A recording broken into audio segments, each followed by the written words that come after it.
Hello, welcome, dear students. This is the last class of this year. Okay, a new year is waiting for us. Okay, let us move to the class.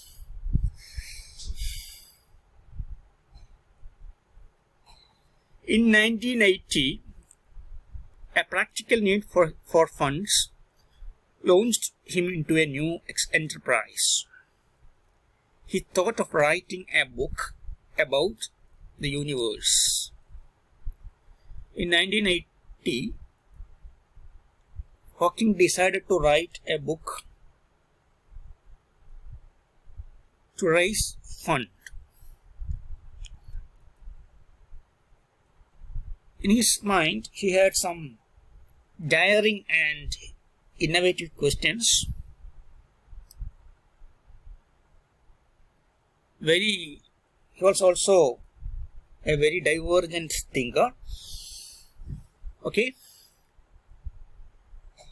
His book addressed some questions like this.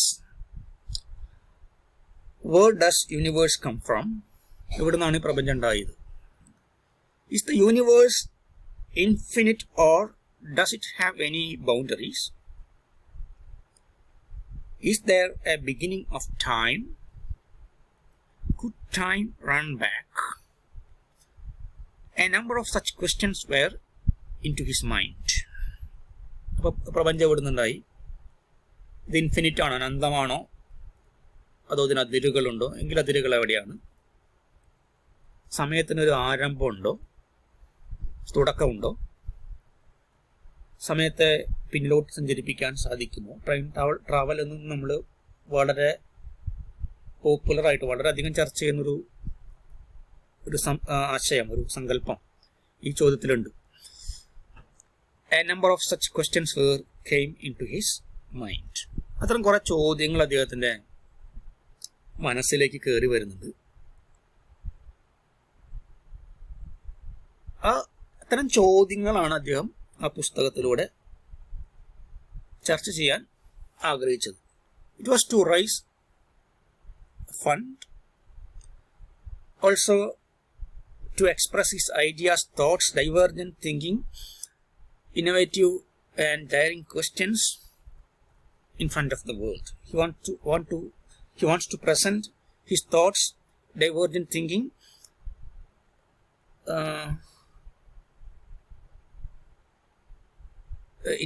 innovative and daring questions in front of the world. Okay.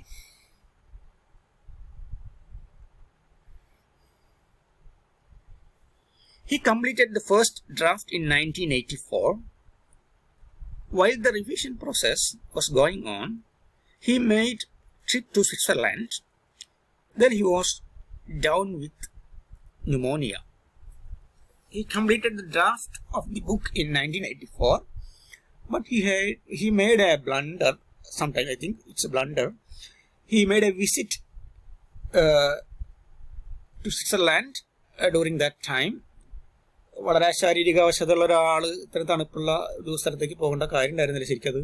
It was a blunder. But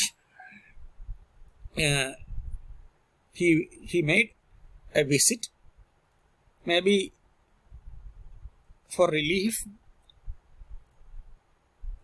but he was down with pneumonia.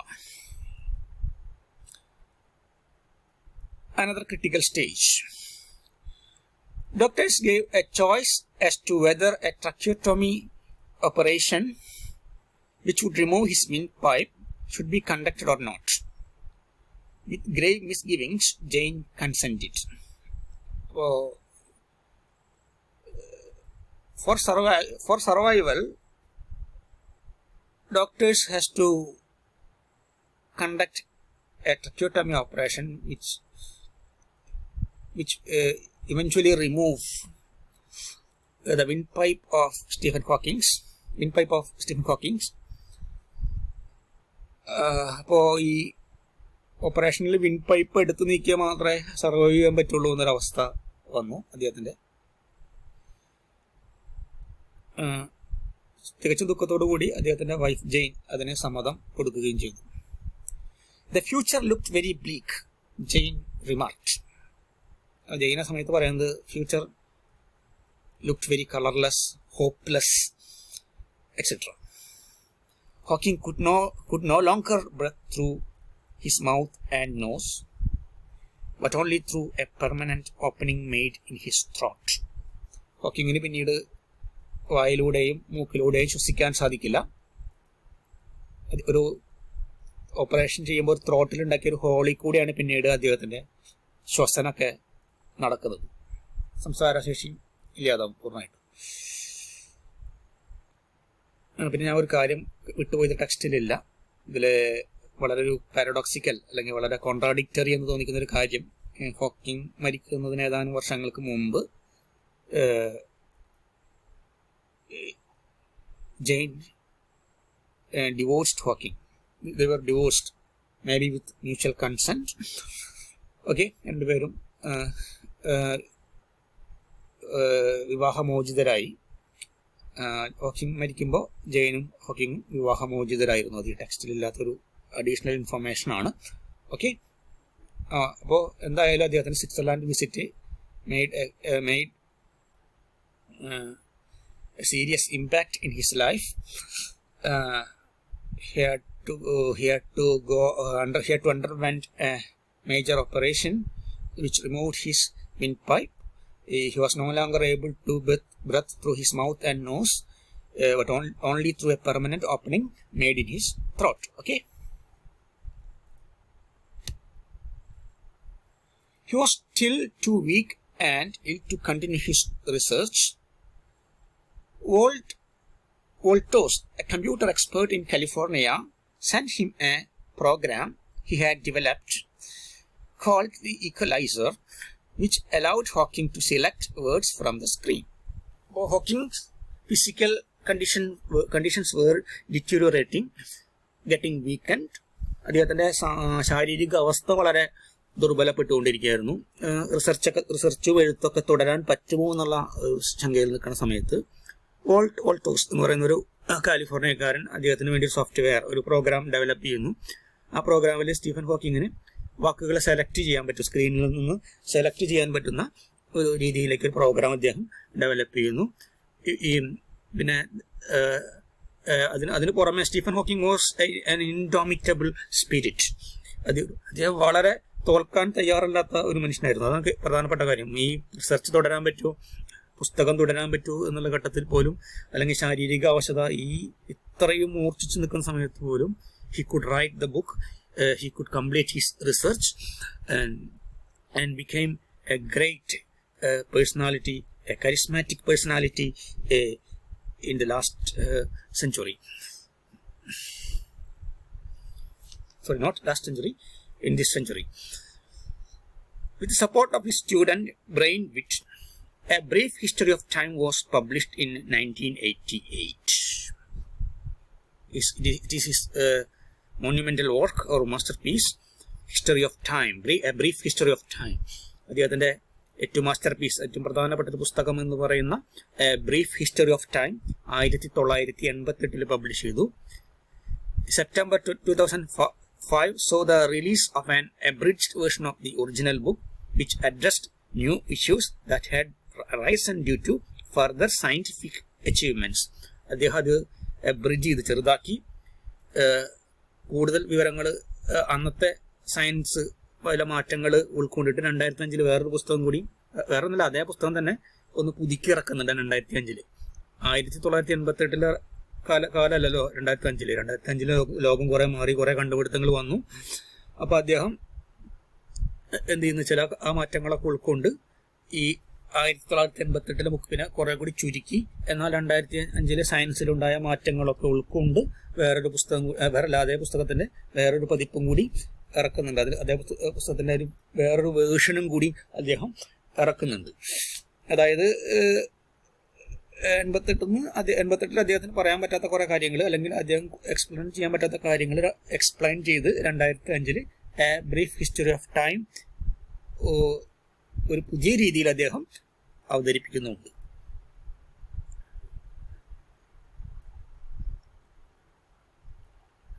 one will encounter a multitude of paradoxes in the book.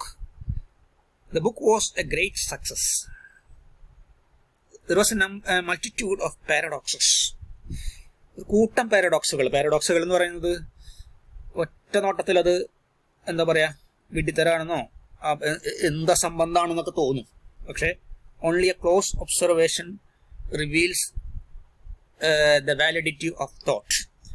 അത് നമ്മുടെ ചിന്തയുടെ അതിൽ ആ മനുഷ്യനെ എഴുതി വെച്ചിരിക്കുന്നതിൻ്റെ ചിന്ത വാലിഡാണ്, reasonable ആണ്, യുക്തിസഹജമാണ് എന്ന് മനസ്സിലാവണമെങ്കിൽ വളരെ ക്ലോസ് ആയിട്ട് വളരെ ഡീപ്പായിട്ട് പോയാലേ മനസ്സിലാവുള്ളൂ. അതാണ് പാരഡോക്സ്. അങ്ങനത്തെ ചില ചിന്തകളാണ്, അങ്ങനത്തെ ചില എഴുത്ത് രീതികളെയാണ് നമ്മൾ പാരഡോക്സ് എന്ന് പറയാം. ഫോർ എക്സാമ്പിൾ സച്ചിദാനന്ദൻ്റെ ഒരു കവിതയിൽ അദ്ദേഹം പറയുന്നുണ്ട് പാരഡോക്സിൽ ഉദാഹരണമായിട്ട് വേണമെങ്കിൽ അത് പറയാം.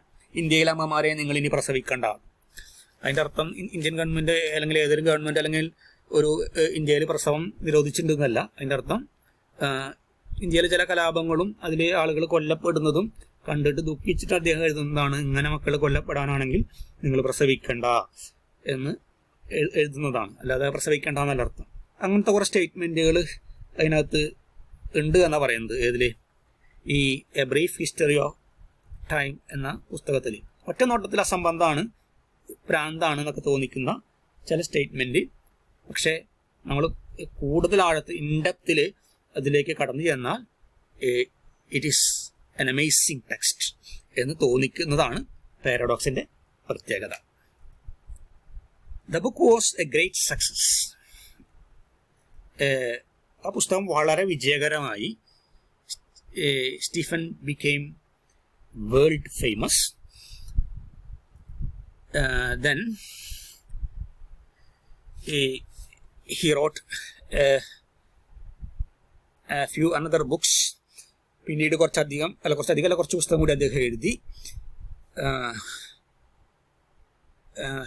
Stephen became a world renowned scientist. His divergent thoughts, innovative and daring questions discussed all over the world.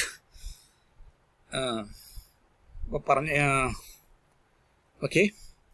Stephen Hawking overcome his crippling disease to become the supernova of physics. അദ്ദേഹത്തിൻ്റെ രോഗത്തെ മറികടന്നു, അദ്ദേഹത്തിൻ്റെ പരിമിതികളെ മറികടന്നു, അദ്ദേഹത്തിനുണ്ടായ ദുരന്തങ്ങളെ മറികടന്നു. അപ്പോൾ ഈ നമ്മുടെ ഒന്നാമത്തെ ബ്ലോക്കിലുള്ള ചാപ്റ്റേഴ്സും ഒരു കവിതയുടെ അതൊക്കെ പറയുന്നത് to be great is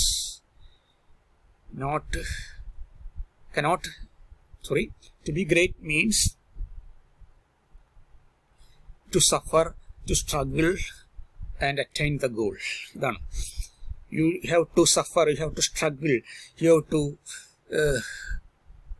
go through depression, disappointment. To be great, to be unique, you need to be different from the crowd. ആൾക്കൂട്ടത്തിൽ നിന്ന് വളരെ വ്യത്യസ്തനായ ഒരു മനുഷ്യനായിട്ട് നിങ്ങൾ ആവുമ്പോഴാണ് നിങ്ങൾ എന്നൊരു വലിയ മഹാനാവുന്നത്, നിങ്ങൾ യുണീക്ക് ആവുന്നത്. You need to conquer the life, you need to face the failures, you need to overcome disappointments, depressions, physical ailments, physical diseases etcetera. അപ്പോൾ ഒരു പഴഞ്ചൊല്ലുണ്ട്, Rome was not built in a day. അതായത് റോമാനഗരം ഒറ്റ ദിവസം കൊണ്ട് പണി കഴിപ്പിച്ചതല്ല, അത് നൂറ്റാണ്ടുകളുടെ അല്ലെങ്കിൽ വലിയ സഹനവും വലിയ പരിശ്രമവും അതിന് പിന്നിലുണ്ട്. അപ്പോൾ സ്റ്റീഫൻ ഹോക്കിങ്ങിൻ്റെ ജീവിതം അത്തരത്തിലൊരു മഹത്വത്തിൻ്റെ ഉദാഹരണമാണ്. മഹാത്മാക്കൾ ഒറ്റ ദിവസം കൊണ്ട് ഉണ്ടാവില്ല. അത് അവരും നമ്മൾ വിചാരിക്കുന്ന പോലെ ഒറ്റ ദിവസം കൊണ്ട് പ്രശസ്തരായതല്ല. ഒരുപാട് കഷ്ടതകളോടെ കടന്നിട്ടാണ് അവരും പ്രശസ്തരാകുന്നത്. Okay, thank you.